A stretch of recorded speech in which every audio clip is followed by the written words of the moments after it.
अगर आप भी चिंता मुक्त व तनाव मुक्त जीना चाहते हो तो ये कहानी आपके लिए ही है।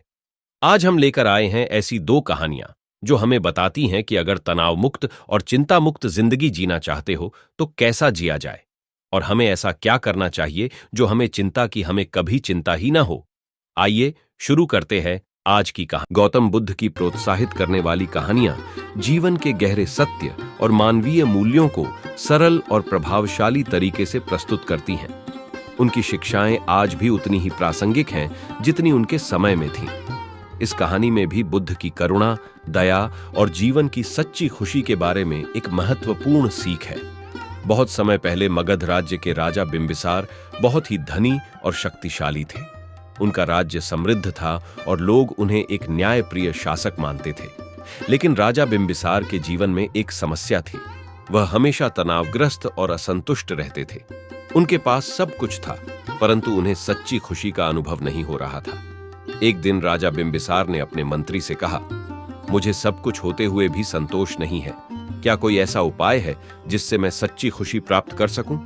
मंत्री ने थोड़ा सोचा और कहा, महाराज, मैंने सुना है कि गौतम बुद्ध इस प्रश्न का उत्तर दे सकते हैं। वे लोगों को मानसिक शांति और संतोष का मार्ग दिखाते हैं। क्यों ना आप उनसे सलाह लें? राजा ने इस सुझाव को मान लिया और तुरंत ही गौतम बुद्ध को राजमहल आने का निमंत्रण भेजने का आदेश दिया।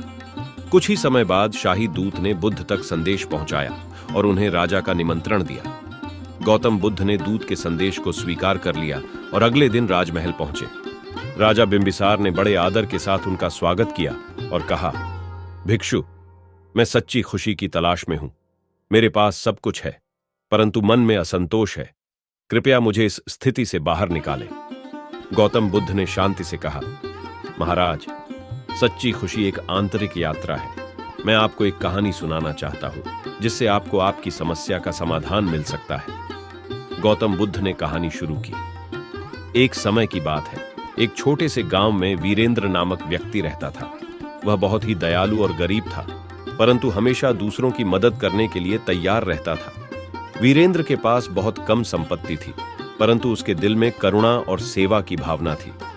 एक दिन गांव में एक भयंकर सूखा पड़ा। खेत सूख गए और लोगों के पास खाने पीने के लिए कुछ भी नहीं था। सभी लोग परेशान थे। वीरेंद्र ने सोचा कि अगर वह अपनी एकमात्र कीमती वस्तु जो उसके पास थी, एक पुराना वस्त्र, दान कर देगा तो किसी की मदद हो सकती है। वह वस्त्र वीरेंद्र के दादा का था और उसके लिए बहुत महत्वपूर्ण था, परंतु उसने सोचा कि इस कठिन समय में लोगों की मदद करना ज्यादा महत्वपूर्ण है। उसने अपनी मां से अनुमति मांगी और वह वस्त्र गांव के प्रमुख को दे दिया ताकि इसे जरूरतमंदों में बांटा जा सके। वस्त्र को लेकर गांव के प्रमुख ने उसे बांट दिया और यह वस्त्र कई लोगों के काम आया। लोगों ने वीरेंद्र की उदारता की प्रशंसा की और इस क्रियाकलाप से उनका मनोबल बढ़ गया। वीरेंद्र को भी उस दिन एक अनोखी शांति और संतोष का अनुभव हुआ। गौतम बुद्ध ने कहानी समाप्त की और राजा बिंबिसार की ओर देखते हुए कहा, महाराज, वीरेंद्र ने अपनी कीमती वस्त्र को दान कर दिया और बदले में उसे सच्चा संतोष और शांति मिली। वह अपने निजी सुख से ऊपर उठकर दूसरों की भलाई में जुट गया और यही उसके लिए सच्ची खुशी का कारण बना। राजा बिंबिसार गहन विचार में पड़ गए। उन्होंने महसूस किया कि वह अपनी समृद्धि और संसाधनों का प्रयोग केवल अपनी सुख सुविधाओं के लिए कर रहे थे। बुद्ध ने उन्हें सिखाया कि सच्ची खुशी दूसरों की भलाई और सेवा में निहित होती है। राजा बिंबिसार ने गौतम बुद्ध की शिक्षाओं को अपनाया और अपने राज्य में कई सुधार किए। उन्होंने गरीबों के लिए विशेष कार्यक्रम शुरू किए जिसमें उन्हें भोजन और वस्त्र प्रदान किए गए। उन्होंने यह भी सुनिश्चित किया कि राज्य के हर व्यक्ति की जरूरतें पूरी की जाएं। धीरे धीरे राजा ने महसूस किया कि जैसे जैसे वे दूसरों की भलाई के लिए कार्य करने लगे, उनका अपना तनाव और असंतोष घटने लगा। उन्हें भीतर से शांति और संतोष का अनुभव होने लगा। राजा बिंबिसार अब जानते थे कि सच्ची खुशी बाहरी ऐश्वर्य में नहीं, बल्कि दूसरों की सेवा और मदद में छिपी होती है। राजा बिंबिसार की इस कहानी से यह सीखने को मिलता है कि सच्ची खुशी आत्मसंतोष में नहीं, बल्कि दूसरों की भलाई और सेवा में होती है। जब हम अपनी सुख सुविधाओं को छोड़कर दूसरों की भलाई के लिए कार्य करते हैं तो हमें आंतरिक संतोष मिलता है।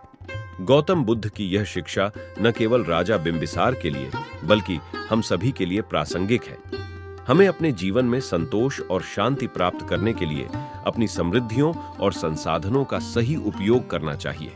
जैसे वीरेंद्र ने अपना कीमती वस्त्र दान कर दिया, वैसे ही हमें भी अपने पास जो भी अच्छा हो उसे दूसरों के साथ साझा करना चाहिए। यह कहानी हमें सिखाती है कि सच्ची खुशी बाहरी चीजों में नहीं, बल्कि आंतरिक शांति में है। जब हम दूसरों के प्रति दयालु होते हैं और उनकी मदद करते हैं, तो हमें अपनी खुशी भी प्राप्त होती है। हमारे पास जो भी संसाधन हैं, उन्हें हमें केवल अपनी सुख सुविधाओं के लिए नहीं, बल्कि दूसरों की भलाई के लिए भी प्रयोग करना चाहिए। दया और करुणा का महत्व। जब हम दूसरों के प्रति दयालु होते हैं, तो हम अपने जीवन में भी सच्ची शांति और संतोष प्राप्त कर सकते हैं। गौतम बुद्ध की यह कहानी और शिक्षा आज के जीवन में भी उतनी ही महत्वपूर्ण है जितनी पहले थी। हमें अपने जीवन में संतुलन और शांति पाने के लिए अपनी दृष्टि को बदलने की आवश्यकता है। जब हम दूसरों के भले के लिए कार्य करते हैं, तभी हमें सच्ची खुशी का अनुभव होता है। इस कहानी से हमें यह प्रेरणा मिलती है कि सच्चा सुख सिर्फ अपने लिए नहीं, बल्कि दूसरों के साथ मिलकर जीने और उनकी भलाई में ही निहित है। आज की दूसरी कहानी भी उतनी ही प्रेरणादायक है जितनी पहली, और आपको ये कहानी भी जरूर सुननी चाहिए, वरना बाद में आपको पछतावा न हो। चलिए आगे बढ़ते हैं। गौतम बुद्ध की शिक्षाएं हमेशा जीवन की कठिनाइयों का सरल और प्रभावी समाधान देती हैं। उनकी कहानियां हमें यह सिखाती हैं कि चिंता और तनाव जैसी मानसिक अवस्थाओं से मुक्ति पाने का एक बड़ा उपाय दूसरों की भलाई करना और दानशीलता के मार्ग पर चलना है। आज की इस दूसरी कहानी के माध्यम से हम देखेंगे कि किस प्रकार दूसरों की सेवा और दान करने से हम अपनी मानसिक शांति पा सकते हैं। बहुत समय पहले की बात है। एक गांव में विशाखा नाम का एक धनी व्यापारी रहता था। उसके पास काफी संपत्ति थी, बहुत बड़ा व्यापार था और उसका परिवार भी बहुत समृद्ध था। देखने में उसकी जिंदगी पूरी तरह से सुखमय लगती थी, लेकिन फिर भी विशाखा के मन में हमेशा चिंता और तनाव बना रहता था। उसे अक्सर व्यापार के नुकसान, भविष्य की अनिश्चितताओं और अपने परिवार की भलाई की चिंता सताती रहती थी। विशाखा जितनी मेहनत करता, उतनी ही उसकी चिंताएं बढ़ती जाती। कभी वह अपने व्यापार के नए अवसरों को लेकर सोचता, तो कभी यह डर रहता कि अगर व्यापार में घाटा हो गया तो क्या होगा। दिन रात चिंता में डूबे रहने के कारण वह अपनी नींद भी ठीक से नहीं ले पाता था। धीरे धीरे वह इतना तनावग्रस्त हो गया कि उसकी सेहत भी बिगड़ने लगी। एक दिन गांव में चर्चा होने लगी कि गौतम बुद्ध पास के जंगल में अपने शिष्यों के साथ ठहरे हुए हैं। गांव के बहुत से लोग बुद्ध के पास जाकर उनके उपदेश सुनते और शांति पाते थे। लोगों ने कहा कि बुद्ध के उपदेश सुनने से मन शांत हो जाता है और जीवन की परेशानियां कम हो जाती हैं। विशाखा ने भी यह सुना और सोचा कि क्यों न बुद्ध से मिलकर अपनी समस्याओं का समाधान पूछा जाए। विशाखा बुद्ध के ज्ञान और उनकी करुणा के बारे में पहले से ही जानता था, लेकिन वह कभी उनसे मिलने नहीं गया था। अब जब उसकी चिंता और तनाव उसकी सहन शक्ति से बाहर हो गए, तो उसने निश्चय किया कि वह बुद्ध से मिलकर अपने सवालों का जवाब खोजेगा। अगले दिन विशाखा बुद्ध के शिविर की ओर निकल पड़ा। वहां पहुंचने पर उसने बुद्ध को ध्यानमग्न अवस्था में देखा। बुद्ध के चेहरे पर एक असीम शांति और करुणा का भाव था। विशाखा ने उनके पास जाकर विनम्रतापूर्वक प्रणाम किया और उनके चरणों में बैठ गया। बुद्ध ने विशाखा की ओर देखा और उसकी मनः स्थिति को भांप लिया। उन्होंने शांतिपूर्वक पूछा, क्या बात है वत्स, तुम बहुत परेशान दिख रहे हो, किस कारण से तुम यहां आए हो? विशाखा ने अपनी सारी चिंता और तनाव बुद्ध के सामने रख दी। उसने बताया कि किस तरह व्यापार और संपत्ति के बारे में चिंता करते करते उसकी जिंदगी तनाव में डूब चुकी है। उसने कहा, भगवान, मेरे पास सब कुछ है, धन, संपत्ति, परिवार, फिर भी मेरे मन में शांति नहीं है। मैं हमेशा भविष्य की चिंता करता रहता हूं और दिन रात तनाव में जीता हूं। कृपया मुझे कोई ऐसा उपाय बताइए जिससे मैं इस तनाव और चिंता से मुक्त हो सकूं। गौतम बुद्ध ने उसकी बात ध्यान से सुनी और कुछ क्षण के लिए शांत रहे। फिर उन्होंने विशाखा से कहा, वत्स, चिंता और तनाव मन की अवस्थाएं हैं और इनका समाधान बाहर की चीजों में नहीं, बल्कि भीतर की समझ में है। जब तक तुम अपने मन को शांति नहीं दोगे, तब तक तुम्हारी चिंताएं बनी रहेंगी। विशाखा ने उत्सुकता से पूछा, भगवान, ऐसा क्या करूं जिससे मेरा मन शांत हो जाए और मैं इस चिंता से मुक्त हो सकूं? बुद्ध ने मुस्कुराते हुए उत्तर दिया, तुम्हारी चिंता और तनाव का एक बड़ा कारण यह है कि तुम केवल अपने बारे में सोचते हो। तुम्हारा ध्यान सिर्फ अपनी संपत्ति, अपने व्यापार और अपने परिवार तक सीमित है। जब हम केवल अपने बारे में सोचते हैं तो हमारी इच्छाएं बढ़ती जाती हैं और इसके साथ ही हमारी चिंताएं भी। लेकिन जब हम दूसरों के बारे में सोचना शुरू करते हैं, उनकी मदद करते हैं, तो हमारा मन धीरे धीरे शांति की ओर बढ़ता है। विशाखा ने थोड़ी उलझन में पूछा, भगवान, क्या दूसरों की मदद करने से मेरी चिंताएं कम हो जाएंगी? मैं तो सोचता था कि जब मैं अपने जीवन को बेहतर बनाऊंगा तब मेरी चिंता कम होगी। बुद्ध ने उत्तर दिया, वत्स, जब हम केवल अपनी भलाई की चिंता करते हैं तो हमारा मन कभी संतुष्ट नहीं होता। लेकिन जब हम दूसरों की भलाई के बारे में सोचते हैं और उनके लिए कुछ करते हैं तो हमारा ध्यान अपनी चिंताओं से हट जाता है। दूसरों की सेवा और दानशीलता से हमें आंतरिक शांति मिलती है, क्योंकि इससे हमारे भीतर करुणा और संतोष का भाव जागृत होता है। बुद्ध ने विशाखा को एक कहानी सुनाई। किसी समय की बात है, एक धनी व्यापारी हुआ करता था जो हमेशा अपने व्यापार और संपत्ति को लेकर चिंतित रहता था। एक दिन वह बहुत बीमार पड़ गया और उसे लगा कि अब उसका अंत निकट है। उसने अपने जीवन को देखा और समझा कि उसने अपनी पूरी जिंदगी केवल धन अर्जित करने और अपने व्यापार को बढ़ाने में बिताई थी, लेकिन उसने कभी दूसरों के बारे में नहीं सोचा। उसने अपने अंतिम समय में एक संकल्प लिया। वह अपनी बची हुई संपत्ति का एक बड़ा हिस्सा गरीबों और जरूरतमंदों में दान करने लगा। उसने गांव के स्कूलों में दान दिया, बीमार लोगों के इलाज के लिए पैसे दिए और भूखों को भोजन कराया। जब वह दूसरों की मदद करने लगा तो उसने देखा कि उसका मन पहले से कहीं अधिक शांत और प्रसन्न हो गया है। उसका तनाव धीरे धीरे खत्म हो गया और उसे अपनी बीमारियों के बीच भी असीम शांति का अनुभव होने लगा। बुद्ध की कहानी सुनकर विशाखा की आंखें खुल गईं। उसने महसूस किया कि उसकी सारी चिंताएं और तनाव केवल इसलिए थे क्योंकि वह अपनी जिंदगी को केवल अपने फायदे और सुख तक सीमित कर रहा था। उसे अब यह समझ में आने लगा था कि अगर वह अपनी संपत्ति और समय को दूसरों की भलाई के लिए लगाएगा तो उसे वास्तविक सुख और शांति मिलेगी। बुद्ध ने उसे सलाह दी, अगर तुम सच में अपने तनाव और चिंता से मुक्ति पाना चाहते हो तो दूसरों की सेवा और दानशीलता का मार्ग अपनाओ।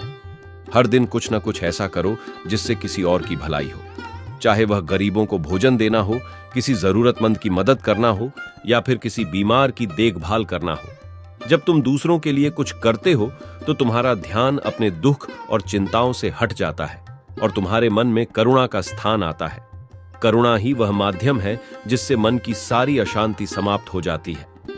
विशाखा ने बुद्ध की बातों को मन में बिठा लिया और निश्चय किया कि वह अपनी संपत्ति का एक बड़ा हिस्सा गांव के गरीबों और जरूरतमंदों के लिए दान करेगा।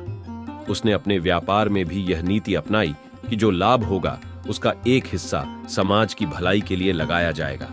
विशाखा ने जल्द ही देखा कि जब वह दूसरों की मदद करने में समय बिताता है तब उसका मन पहले से कहीं अधिक शांत और प्रसन्न रहता है।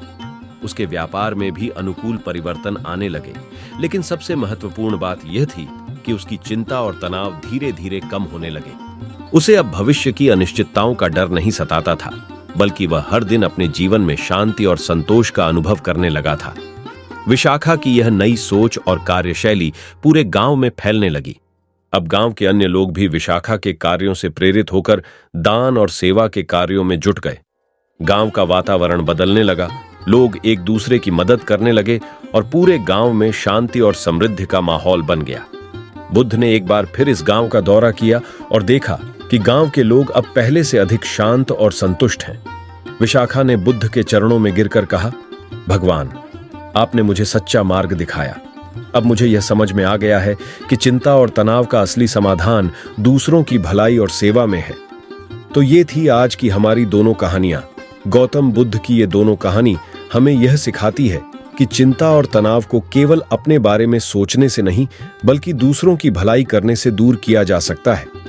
जब हम केवल अपने सुख दुख के बारे में सोचते हैं तब हमारा मन अशांत और चिंतित रहता है, लेकिन जब हम अपने आसपास के लोगों की मदद करने लगते हैं तब हमें अपने भीतर करुणा और संतोष का अनुभव होता है, जो सच्ची मानसिक शांति की ओर ले जाता है। दानशीलता और सेवा का मार्ग अपनाकर हम न केवल अपने जीवन में सुख और शांति पा सकते हैं, बल्कि समाज और दुनिया को भी बेहतर बना सकते हैं। इसीलिए अगर हम सच में तनाव और चिंता से मुक्त होना चाहते हैं तो हमें अपने जीवन में दान और भलाई का महत्व समझना होगा और उसे अपनाना होगा। तो आज के लिए इतना ही।